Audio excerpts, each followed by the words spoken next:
Olá pessoal, eu sou o Thales Rogério, professor de Geografia. Na aula de hoje nós estaremos falando sobre a formação territorial do Brasil.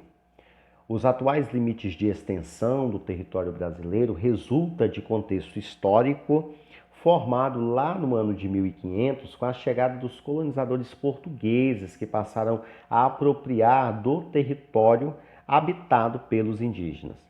Pelo menos no século XVI, no início da colonização, os portugueses estabeleceram-se na faixa litorânea, explorando o pau-brasil, que era de grande concentração econômica para os europeus, já era usado pelos nativos aqui por soltar uma coloração avermelhada.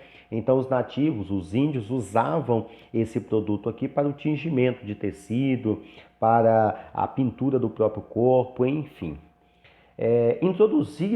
Os colonizadores começam a introduzir a cultura da cana-de-açúcar, a produção do açúcar, a cultura do tabaco, a criação de gado e iniciam a apropriação de terras indígenas. Essa atividade econômica, ela é responsável pela construção dos primeiros espaços geográficos não indígenas em nosso país.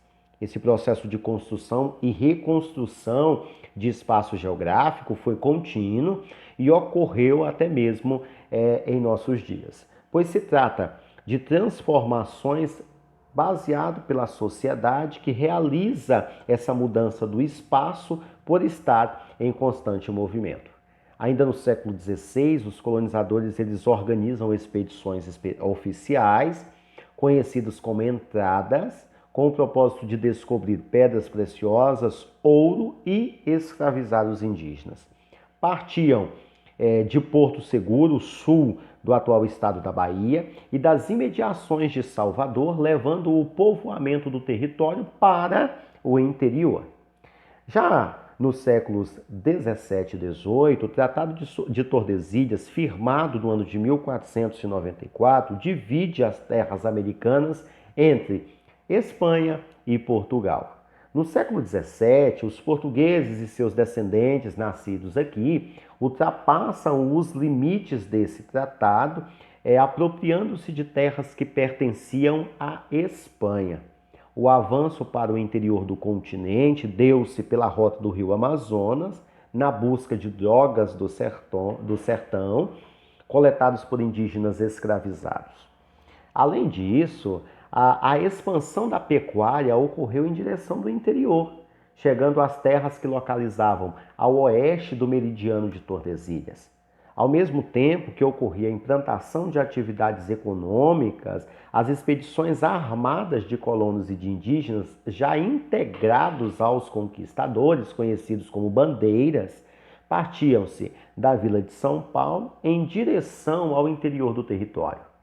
O objetivo dessas bandeiras era aprisionar indígenas e vender esses indígenas como escravos.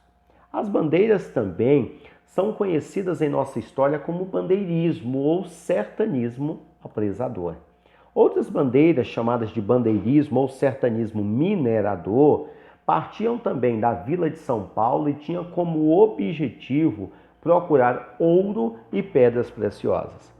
Ocorreram também bandeiras contratadas pelos donatários, que partiam de Salvador, Olinda e Recife, para combater e submeter à escravidão os indígenas que se opunham à conquista do interior, além de ter a missão de capturar negros escravizados que tinham fugido das plantações e destruir quilombos, que eram povoados de escravos fugidos. Essa ação, ela recebe o nome de bandeirismo ou sertanismo, de contrato, e o avanço desse bandeirantismo, no século XVIII, a economia ela começa a fazer parte de uma interiorização ainda maior, criando-se novos espaços geográficos. Muitos povoados, que depois transformados em vilas e cidades, surgiram do interior do território graças à expansão dessas bandeiras, da atividade mineradora e principalmente da pecuária.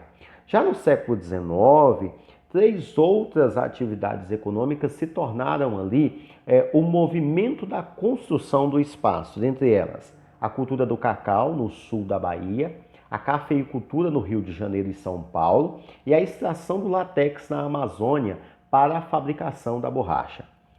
Já no ano de 1750, Portugal e Espanha assinam o Tratado de Madrid, acertando as fronteiras entre as terras portuguesas e espanholas na América do Sul. Como resultado dessa interiorização da colonização em 1822, o Brasil já apresentava praticamente a sua configuração territorial atual.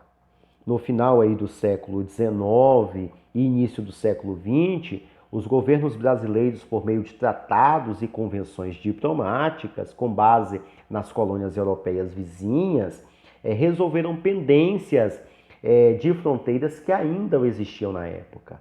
Assim, no ano de 1904, o território brasileiro assumiu os limites fronteirísticos atuais, que nós podemos até mesmo observar a sua construção na atualidade. Eu vou deixar como referência para vocês a configuração do território brasileiro, isso no ano de 1822, e também dos países e colônias ali vizinhos, né?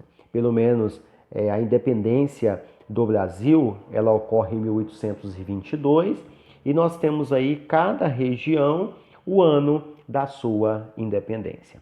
Muito obrigado, até a nossa próxima aula.